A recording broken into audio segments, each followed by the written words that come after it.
Hey everyone, Tommy V from 81 Real Estate. Just want to do another breakdown about one of my properties that I acquired in 2017.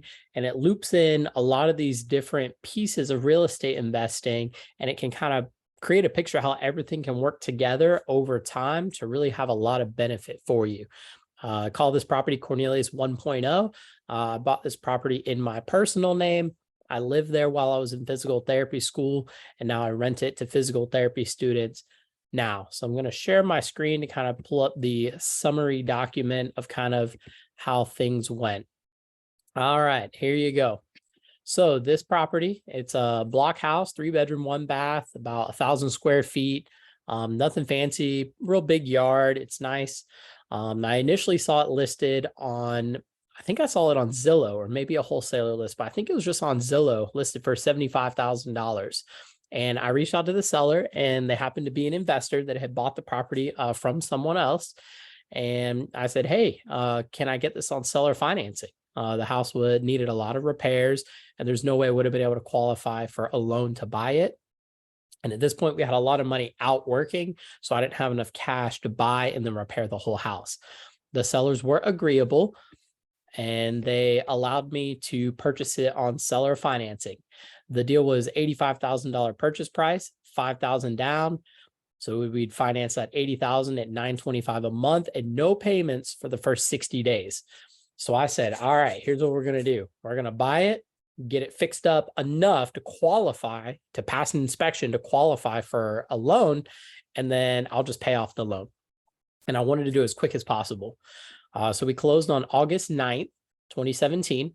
And in 12 days, we did the roof, kitchen, electrical, plumbing, drywall and paint, hot water heater, and it cost about $12,000 to do all those items. Again, pretty small house, so it didn't cost too much.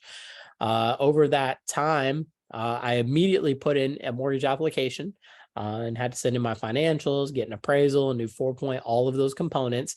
So I ended up making 3 seller financing payments at $925. So that's $2,775. Once the house was good, I got a new 4-point inspection, got a new appraisal for $115,000. So we did a refinance. I say cash out refi, but I didn't draw any cash. So this is actually just a conventional refi of $81,000 at 4.5%. This took my monthly payment from $925 down to $410, or $600 pity. So principal, interest, taxes, insurance.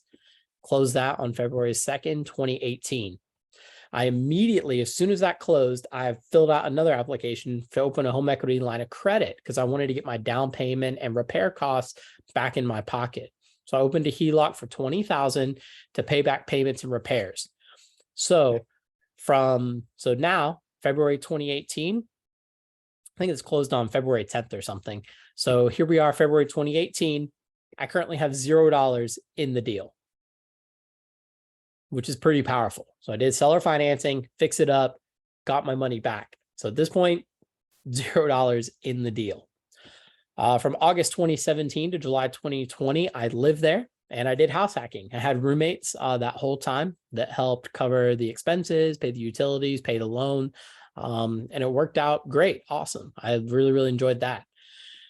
Then I got married. When it came to September 2021, we needed a down payment for our camper and to tie up some loose ends for us to start doing travel contracts. So we increased the home equity line of credit from $20,000 to $55,000. And we used a chunk of it to pay off some medical bills and credit cards, and used a chunk of it to put a down payment on the camper and to kind of float us a little bit until travel really started getting rolling. So from July 2020, then renting it out to physical therapy students because it's about a mile from UNF where I went to school. And then come back around now to February 2023. We filled out another appraisal to increase the HELOC, and the property appraised for $205,000. So we're able to increase the HELOC to $90,000. And I paid off some student loan debt through Discover because those interest rates were just getting out of control. And I had to pay a huge depreciation hit on our camper. So just a quick summary. Initial $5,000 down, $12,000 in repairs, but that turned into $0 in the deal after the refi and HELOC. And the value has gone from $85,000 to $205,000 from 2017 to 2023. Let me actually see what that percent increase is. So let's see. So 205 minus 85. So that's $120,000 increase. So that's 141% increase in value just from appreciation and fixing it up a little bit from 2017 to 2023. 141%. That is insane. And then I've collected room share rent from 2017 to current. So I really haven't had to make any mortgage payments out of my own pocket. Had some repair costs here and there. You know, we upgraded the bathroom, put in a new vanity, put down some tile throughout the house. Just recently had to kind of reframe and rebuild the back laundry room area because I had some water damage. So I've definitely had to pay some costs, but I've not had to pay, you know, anything near what I've benefited from this house. And what's really cool is I'm locked in at a 4.5% interest rate for 30 years. And that started in 2017. So I have 24 years left on that loan. And so I could either do accelerated pay down to pay that loan off quicker and get my cash flow, or I can let it ride out for the next 24 years. The thing that's really killing me right now is the property insurance. The property insurance went from like $800 a year to $2,000 a year. So that's really cutting into my cash flow. So we're going to have to revisit that there. So just a quick recap is that what the principles that this deal incorporates is seller financing, which is where you don't need a bank, you don't need your credit. Sometimes you don't need any down payment. In this case, they wanted $5,000 up front. And they set the terms of whatever they are, whatever you and the seller negotiate. In this case, it was an investor, so it made it a lot easier to hammer that out.